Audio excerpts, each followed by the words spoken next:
Dans les petites îles de la Sonde orientale se trouve l'archipel d'Alor, avec 15 îles bordées par les mers de Florès et Savou. Réputée pour ses récifs de coraux sains et riches, aux décors volcaniques spectaculaires, la pêche représente 20% de l'économie locale, mais 60% est produite par les agriculteurs de l'île.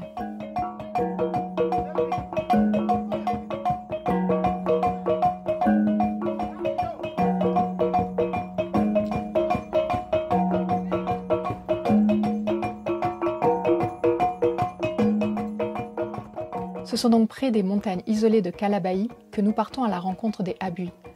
Ce groupe ethnique, riche de traditions ancestrales qui perpétue des pratiques agricoles, des rites spirituels et des coutumes culturelles uniques.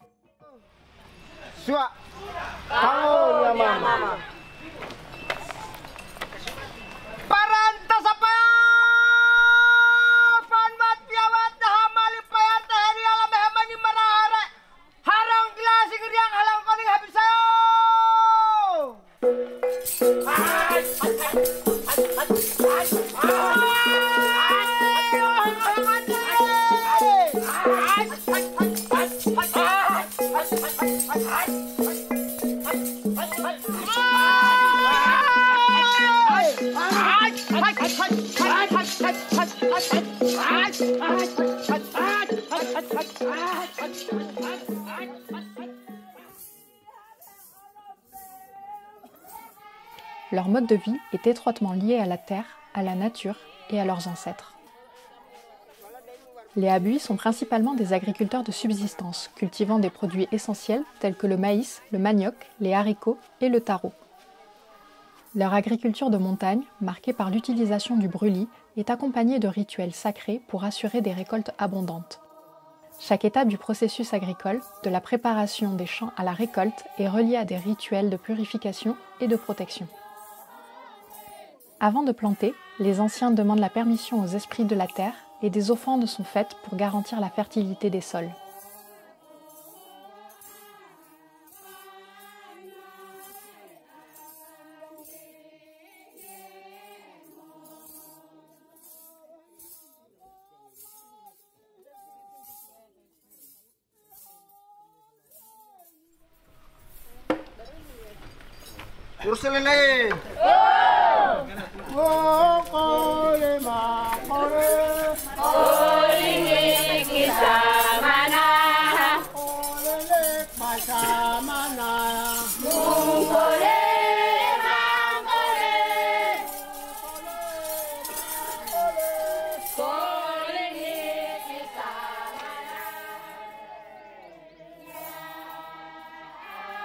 La musique et la danse font partie intégrante de la vie des Abui.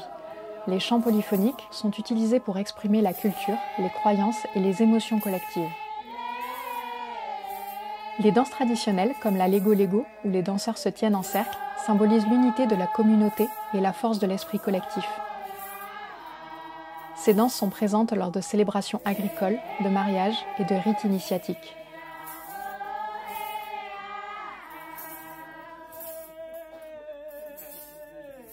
Un autre élément essentiel de la culture Abui est le moko, un tambour en métal ancien, souvent en bronze, considéré comme un symbole de prestige. Les mokos sont frappés lors de grandes cérémonies et leur résonance symbolise la présence des ancêtres et des esprits. Ces instruments ont été transmis de génération en génération et sont souvent associés à des rites d'offrande et de bénédiction. Lors de certains rites de passage, comme l'initiation des jeunes hommes, les mokos servent à marquer les moments clés, accompagnant la danse et les chants avec leur son profond et puissant. Posséder un moko ou en jouer durant un rituel est un signe de respect et de sacralité. Les mokos ne sont pas seulement des instruments de musique, ce sont aussi des objets porteurs de valeurs sociales et culturelles très fortes. Les Abui continuent de vivre selon des traditions qui ont traversé les âges. Leur connexion avec la nature, leur respect des ancêtres et leur solidarité communautaire restent au cœur de leur existence. À travers leurs chants, leurs danses et leurs rituels agricoles, ils préservent un savoir ancestral transmis de génération en génération, garantissant ainsi la pérennité de leur culture unique.